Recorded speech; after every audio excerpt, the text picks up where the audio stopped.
साहित्य परिषद शाखा नांदेड आणि तिसा प्रकाशन नांदेड यांच्या संयुक्त विद्यमाने आज रुचिरा बेटकर यांच्या कोलाज भावनांचा या कविता संग्रहाचं प्रकाशन या ठिकाणी संपन्न झालेलं आहे। या प्रकाशन समारंभाचे अध्यक्ष माझे ज्येष्ठ स्नेही साहित्यिक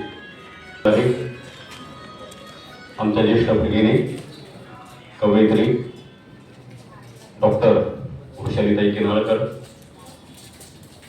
मसाप नांदेड शाखेचे अध्यक्ष बालाजी विचार, ज्यांनी हा संग्रह अत्यंत आस्थेने प्रकाशित केलेला आहे असे माझे दुसरे स्नेही दत्ता भाऊ डांगे, असे राम दर्टे, रुचिरा बेटकर यांचे कुटुंबीय, मित्रपरिवार आणि सभागृहामध्ये उपस्थित छत्रपती शिवाजी महाराज आणि डॉक्टर बाबासाहेब आंबेडकर यांच्या प्रतिमांना आपण अभिवादन केलंय। हे दोन्हीही आपल्या सामाजिक समन्वयाचे मानचिन्ह आहेत। वाटले की आता आपल्या घरावरच बॉम्ब पडतोय की काय, म्हणजे इतकी भीषण परिस्थिती भोवतालामध्ये असताना आपण आपल्या आस्थेचं पूजन करतो, अभिवादन करतो, ही मला फार महत्वाची गोष्ट वाटते। ते यासाठी याचा उल्लेख मी केला की रुचिरा बेटकर यांच्या कवितेचं मध्यवर्ती सूत्र हे प्रेम आहे आणि जे आता जगातनं बऱ्यापैकी नष्ट होत चाललेलं आहे आणि म्हणून या सगळ्या गोष्टीचा उल्लेख मला करावा वाटला। खरं तर रुचिरा बेटकर यांचं मनोगत फार नेटकं होतं, फार छानपैकी त्यांनी इथं मांडलेलं आहे। बायकोची मैत्रीण आहे रुचिरा, माझा परिचय फार अलीकडचा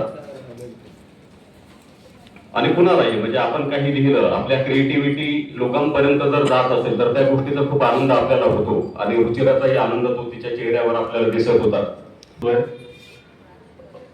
फुलारी सरांचा अत्यंत अर्थपूर्ण असा ब्लर्ब आहे, डॉक्टर सावंत यांची प्रस्तावना आहे आणि रुचिराने सुरुवातीला उल्लेख केला की हा संग्रह त्यांनी त्यांच्या आई वडिलांना अर्पण केलेला आहे। खरं तर आई वडिलांचं आयुष्यामध्ये असणं आणि त्यांचं नसणं या दोन्ही गोष्टी फार रिक्तताने तू आई वडील नाही तशी तिच्या मनातली खंत आहे, पण या निमित्तानं का होईना ती आपल्या आई वडिलांपर्यंत या पुस्तकाच्या निमित्तानं पोहोचते आहे। मनोगतही फार छान होतं आणि त्या संग्रहाच्या सुरुवातीला रुचिराने लिहिलेलं आहे की माझ्या मनाच्या कॅनव्हासवर उमटलेल्या असंख्य भावनांच्या छटांचा हा एक प्रामाणिक कोलाज आहे। आणि ही सगळी कविता वाचल्यानंतर मला हे जाणवत आहे की रुचिरा या संग्रहामध्ये आरपार नाही, जे आहे जसं आहे त्या पद्धतीनं मांडते आहे।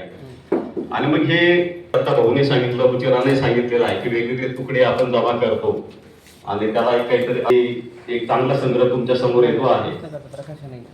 जसं कोलाज मध्ये काही कागदाचे तुकडे असतात तसं या कवितेमध्ये काय आहे, तर या कवितेमध्ये आनंदाचे क्षण आहेत, दुःखाचे क्षण आहेत, कधी राग आहे, काही आठवणी आहेत, काही स्मृती आहेत, तर या सगळ्यांचा मिळून हा एक सुंदर असा कोलाज झालेला आहे किंवा या सगळ्या गोष्टींच्या एकत्रीकरणातून हा भावनांचा कोलाज झालेला आहे।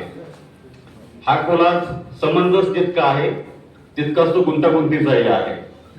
तर तुमच्या लक्षात येईल की ध्यानस्थ बुद्धाची प्रतिमा आहे असं वाटतं, परंतु तो आपला एक दृष्टीभ्रम करते कवयित्री, म्हणजे तो कवयित्रीचाच फोटो आहे आणि तो मला वाटतं फार विचारपूर्वक ही कलाकृती त्यांनी या ठिकाणी सादर केली। यामध्ये 3 प्रतिमा आहेत त्यांच्या, एक डाव्या मला राहू नका असं रुचिराला यातनं एक प्रतिकात्मकरित्या सुचवायचं आहे।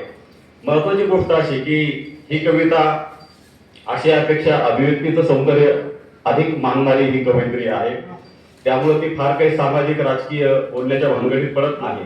तिचं भावविश्व वेगळं आहे। तिचं भावविश्व कोणतं आहे तर थोडक्यात सांगायचं तर ही एक प्रेम कविता आहे, म्हणजे इतरही कविता आहेतच